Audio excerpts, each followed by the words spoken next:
my name is Lizzie. Each week I'm bringing along a different origami fold, and that's to encourage you to take some time out for yourself, to get immersed in something completely different, to make something beautiful and lift your spirits. Self-care is really important, and these days it can be quite hard really to take a proper break. We're missing our holidays, so I recommend taking a holiday for the mind with some origami. We've all got paper, so any paper will do. Even junk mail that comes through your door could be turned into something beautiful. This week I'm going to be sharing with you a traditional bird from Japan, and I just found it incredibly touching. I'm going to share with you in a moment a little story about this as well, but I thought this is quite kind of spring-like. Birds always speak of freedom, don't they? Their song and their freedom to fly. I don't know about you, but over this time I've really been listening to birds, looking at birds, and this little fold, which is a traditional fold, really touched me. It's actually from a book, and I'm going to actually read out a couple of things from there because I hope it may touch and inspire you as well. This little bird as well has, for me, unlocked my own creativity with origami. I have been sharing folds for around a year now. All of these films are dedicated to my colleagues at UCLH, a hospital where I work, and for now keeping remote to help support, but still being able to give this lovely, cosy, kind space. Most of all, I think it's about a bit of time together and giving yourself that opportunity to unwind with paper.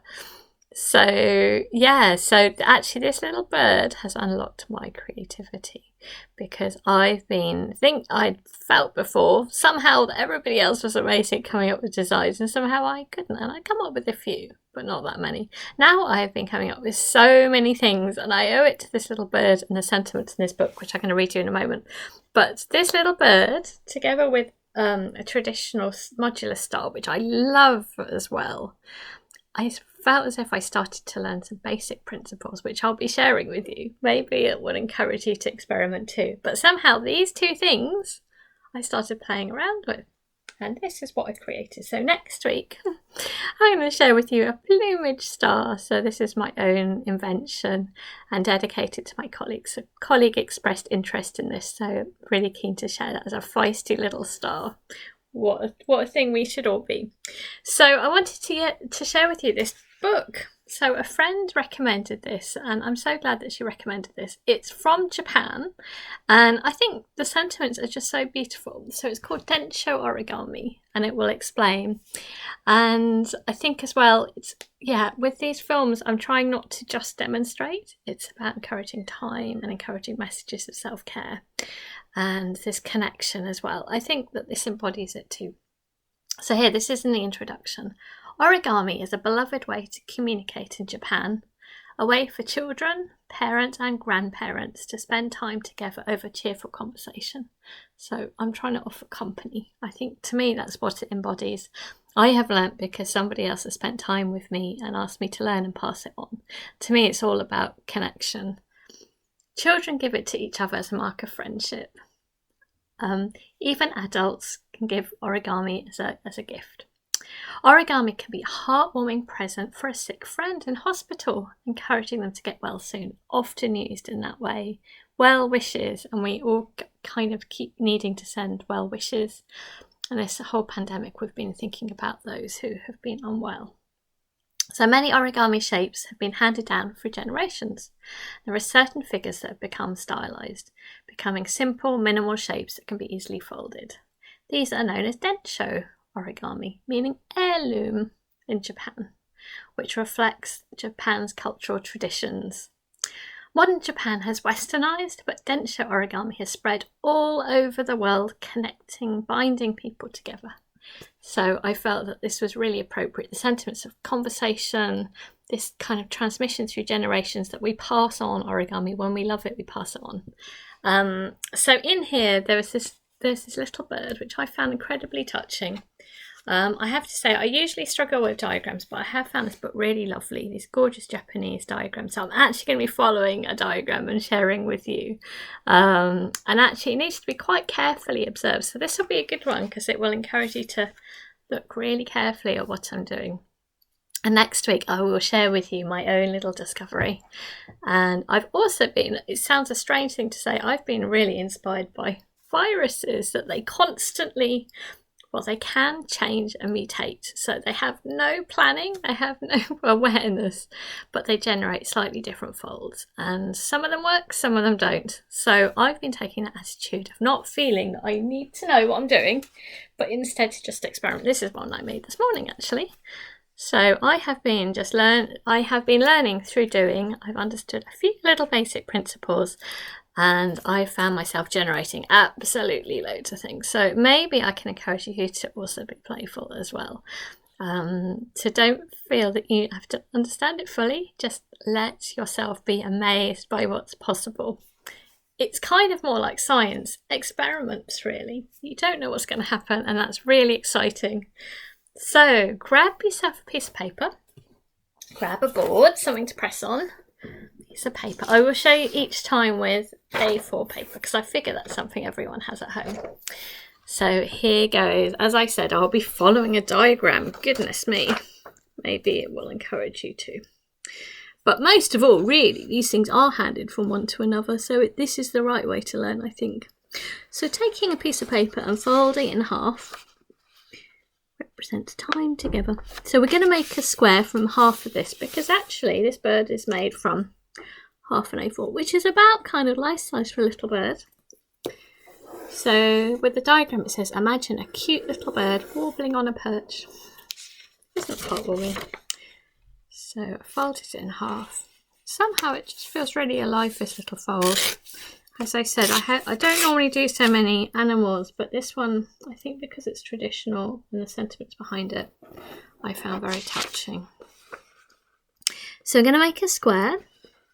You could also draw on it. You could make it to, or you can keep it simple. So I'm simply, as usual, taking a corner and lining up down here.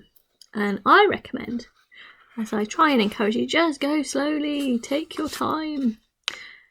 That's what makes it relaxing. It's making it more relaxing for me too. There's no hurry. This is time for your well-being. So let's take time and enjoy that it takes time. I can see that's tiny bit out. So doing it till you're really happy that it's right. I'm going to remove this rectangle. So turning it over and bringing it back and lining it up. That's right. So I was thinking I should do a photograph of all the things I've been finding. I've found absolutely loads. And you know what? Even if others have found it, it's my discovery. And maybe it's your discovery too. Anything you've seen from me that I've invented, you're very welcome to teach and pass on. So I believe in that generosity. I'm now going to remove that rectangle. If something's loved, it will be passed on. So we've got a square with a diagonal line. So our next little manoeuvre is to take the side and we're going to bring it to that midway line. So here we go. I tend to just chat away, don't I? So these are not just a fast doing it, it's about the process of enjoying time with another and giving yourself that time out. The other line here, again bringing to the middle, so it will meet and it will end up looking a bit like a kite. That's it. Again, you can just adjust to make sure you're happy. Taking your time, I think, is key. Good strong folds when you're happy it's in place, and just being kind on yourself. You will get there. Giving yourself a little bit of time, you'll get there. So it looks like a kite or an ice cream cone, depending on how you're feeling. So I'm going to take this top little triangle and we're going to fold it back until it's lined up, like so. I might need to lay it down on the board. I don't recommend doing it in the air. Some people do. But it's a skill I've been learning in lockdown too. Good skill. So it looks like this, and on the back you'd have that. So back to the board, I think, for me. Right, so we're going to take corner, and we're going to bring this side along that middle line. So I'm taking this and I'm lining it up along that middle line, like so. So if there's different colours, for example, if this was the blue, this would be on the outside and that would be a little bit of white. So you'll have a little difference in colour. It almost looks a little bit like a budget or something if you have the different colours. But I'm showing you with just normal paper so you know that you can do this anyway. So I'm going to take this line and again bring it up to the middle there. Hopefully you can see what's going on. Right, I need to line up on the board now. So it should look like this. So it was down here. And I took this and I lined up along that middle line. The same with the top one. That's it. Right, our next step is we are going to lift up one of these flaps, lift it up, and it's almost like a little pocket. I'm going to put my finger in there, lift it out, and I was thinking, how do I explain this? Right, what I'm trying to do, realising it's hard to explain, is, right, we're going to open it up. This little area will end up lying flat down there. So this is a trickier step, I would suggest. So I'm lying that down there, and I want to leave this sticking up here. Oh, how do I put that into words? So it was lying down like this. So I opened it up, and I'm going to lie this area with a different colour, if it was different colour, down flat. And I'll then push in that other area, and it's leaving a sort of sticking out triangle. Now fold that little sticking out triangle so it goes exactly through that point. I'm afraid it's only by you doing this that you'll see what I mean, but hopefully it will match up. So I've got this little sticking up triangle and fold it back so that this sticks out. You can see why I do less of the animals.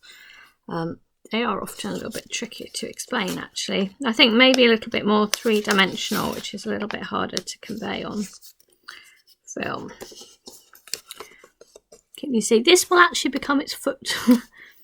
So on the other half, again, opening up that area,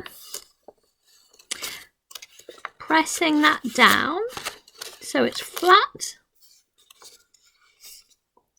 And we're going to bring in again this longer area, so we're just left with a sticking out bit, and just fold it. There's already a line there actually, or just fold it so it comes to a point, and you can then push that down so it sticks out. So it should look like this. It's already got an interesting feel to it, hasn't it? It has got a birdie feel to it already, I think. Right, our next step is really worth observing closely, because these things are less mathematical. It's actually in some ways harder, I think, the animal folds, because it will affect how it looks, and in this case hopefully it will stand up as well. So we're going to take this little flappy bit, and I am going to look at the diagram just to double check, and I am going to fold it so it's sort of, I suppose, from about halfway along this line up here. So it was down there, and I'm folding it so it's kind of around there. Sorry, it's hard to put into words. But so this sticks up. It's, as I said, it's not really lined up. I can't give you little markers to say where it should be, but something like that. I think that looks about similar to the diagram. So folding up so it looks like this. So your task is then to match up the other one so it looks similar. So similar sort of height and angle there. That looks okay to me. Yeah, that'll do. Right, so that'll be the feet. Our next step, could be a fish, couldn't it, as well, is to take this long area, which is obviously going to be its tail, and we're going to bring it forward. And it should line up. Yeah, so there is a little gap there. It's quite amazing this is a traditional one, isn't it? Because actually a lot of these traditional ones are not the simplest folds.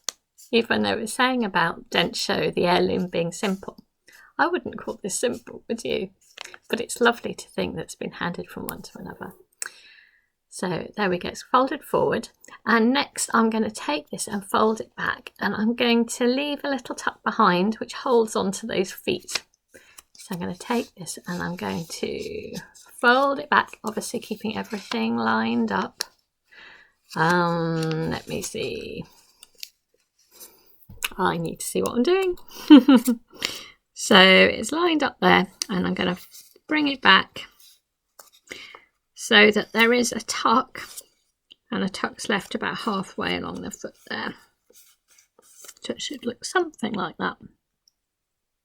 I hope you're managing that. The good thing is with YouTube, you can pause, you can go back, hopefully you'll figure it out. Yeah, and you'll see how it should look, so that will give you clues. Right, our next step is to fold this in half. You've sort of got a flat pack bird, so we need to make it 3D. So we're going to fold it. You see it's smooth on the outside. Folding it like so. We've not got much more to do. You've done all the hard work. You can see his little bird. It's just missing its little head, really. There we go. So it's got two little feet. So to make the head, I tend to just do this by pressing it in. So we're going to take this head area, just push it in. Do you see? I just pushed it in. It kind of pops in. And then squash it. And you're sort of left. It's a very tiny little cute, as it says, a little cute little bird. You may need to, again, position until you are happy that there is enough of a face. And you can always change the angle of it, so it's just got a little tiny beak. Reminds me a bit of a sparrow, or maybe a little budgie. So you've got a little face there. And next you can also slightly adjust the tail, still playing a bit with the head. You may be doing the same as well. So it's just until you're happy that it's the right kind of position. And you see it dips in there. So the tail could be adjusted too. So you can slightly bring that up. So you can bring it up to adjust the angle and squeeze there. And it's changed slightly. So the tail's not just a straight line but curved up a bit. So it's like a little perky bird. So we'll see whether this stands. Let's see it on a solid surface. So if you get all the lines right, hopefully it will stand. I hope it has for you. As I said, you could draw on it, but it's just so cute, isn't it? It really feels like a little bird. So I hope you've managed to make one of your own. And as I said, next week I'm going to try to show you how to make a plumage star, which is inspired by the modular star, which everyone loves, and this beautiful bird. You might recognise this area as the end of the spikes. So yeah, we're going to have to be quite patient with that, but I hope you'll enjoy it. It's all really good projects, and I think actually a little bit of challenge is exactly what's needed, because when you get really stuck into it, you really do give your mind such a break. So I thoroughly recommend it. But I hope the birds will lift your spirits. To me, it feels like spring, but it's I think a symbol of freedom throughout the whole of the year, isn't it, birds? So enjoy. Thank you. And every Wednesday as well, I've been doing live folds at 2 o'clock UK time. So if you're free, go onto YouTube and you'll see me appear live as if by magic. So come and join. It's a really lovely group of people who are coming along regularly. So it has a different vibe in itself. Thank you very much. See you soon. Bye.